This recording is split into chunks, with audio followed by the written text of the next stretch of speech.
Hey everyone, I am Mega400 and this is Kid Icarus, and this is World 2, or Level 2-2.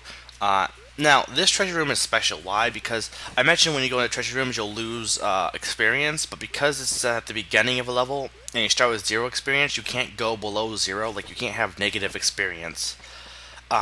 So always do this treasure room, because if you're trying to get experience.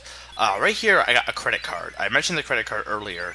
It allows me to go to the black market and buy things on credit and pay for them later. I actually got really lucky in doing this because a few things happened, so I could show them all off. And you'll see exactly why. Like, a lot of things happen, like the stuff you wouldn't want to happen.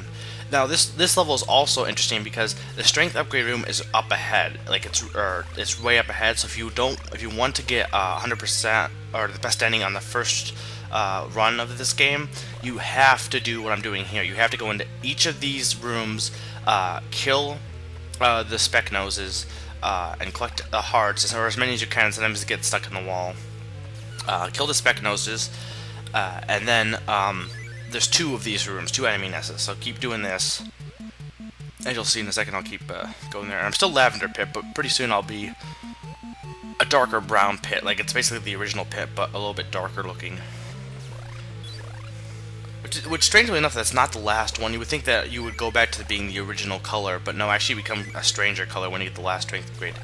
I think do I lose my bottle of water of life, or do I get lucky? I can't remember.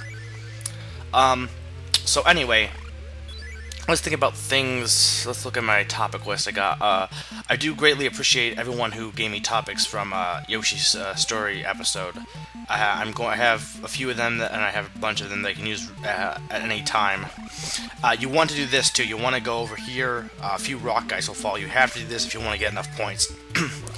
I always seem to, as long as I kill these guys, or at least a few of them, I always seem to have enough. So just make sure to go over here.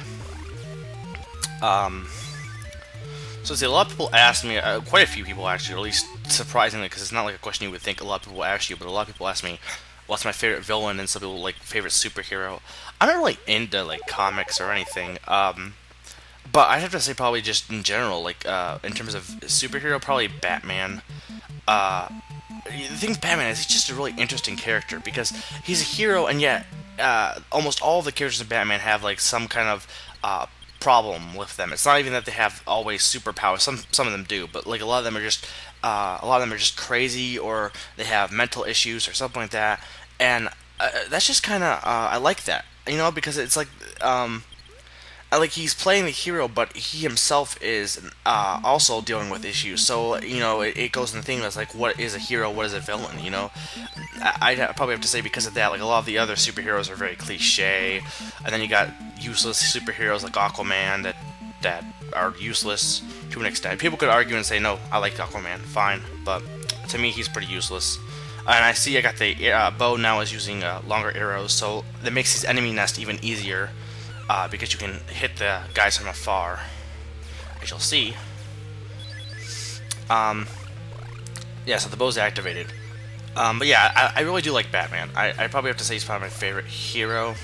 And in terms of villain, depends. You mean supervillain, or do you mean if you mean supervillain, or if people mean like supervillain, I don't know. Because again, I'm not really into comics. Probably from someone from Batman, like the Joker or something. And right here, these guys, I think they're called Pluton. I don't know. They would just be Pluton guys or Pluton thieves. I don't know. But anyway, they steal stuff. So as you saw, they stole my bow, and that would normally be bad. But I decided, I can use this as an opportunity to show things off, kill things with lots of stones and stuff, or so they say. But yeah, with villains, I don't know.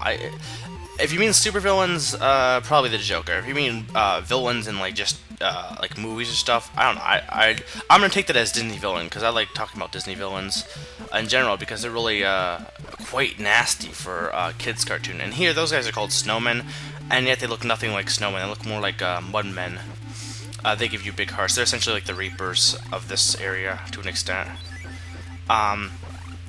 But yeah, in terms of Disney villains, again, it basically not, I could say Disney villain, but like any villains, in my opinion, are probably like the ones that are more humanistic. They're probably the ones that are just like, I'm bad, I'm doing this. Yeah, they're badass, but like I like the ones that have a little bit of human character to them. Grab the bow. See, when you lose your items from those guys, they'll end up in the black market, and you can buy them back here, or go to another training chamber, but it's easy to do it here. And as you saw, I didn't have enough, so I'd use my credit card. Now, my point is 0, and I will have to constantly, every time I get hearts, I won't get anything back, as you see, until I pay off what it was, the price, and then I'll start getting hearts again. So I was glad I was able to show that off. But yeah, like characters like that you wouldn't expect to be villains, or like, you know, like Gaston or Frollo, or characters that have more humanistic qualities to them. I just kind of like that. I kind of like that, and I also like the opposite of villains that are just pure darkness. Those two. I don't like the in-between where they have human and they have darkness, and there's a balance between them to an extent, but it just makes them very dull and boring, you know? I do say that balance is basically the key to everything, but sometimes you had to have the right amount of balance. Like, having exact 50-50 balance isn't always the right balance. Sometimes you need to have more humanistic or more of one thing, and that's a good balance. Balance doesn't always have to be perfectly aligned.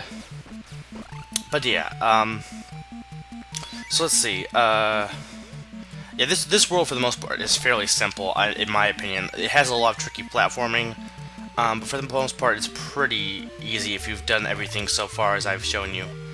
Let's go to this enemy nest.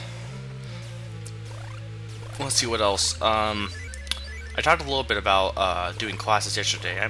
I'm glad to be back. It's going to be a little bit of a hectic thing, but you know, it's better than just sitting around doing nothing. Eventually that gets old. It's nice to get moving and doing things.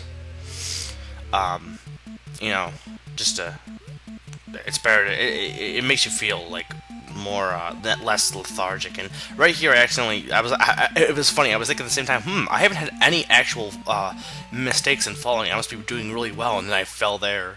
But as you saw, I had enough feathers, so I was able to save myself. So the feathers are really useful, and if you're like using the feather and you press up A, I think right before it runs out, you'll get like a little bit of a boost in height. Yeah, I'm just going in here. There's no reason to. I mean, technically I could buy all the bottles of Water of Life I have with my hearts.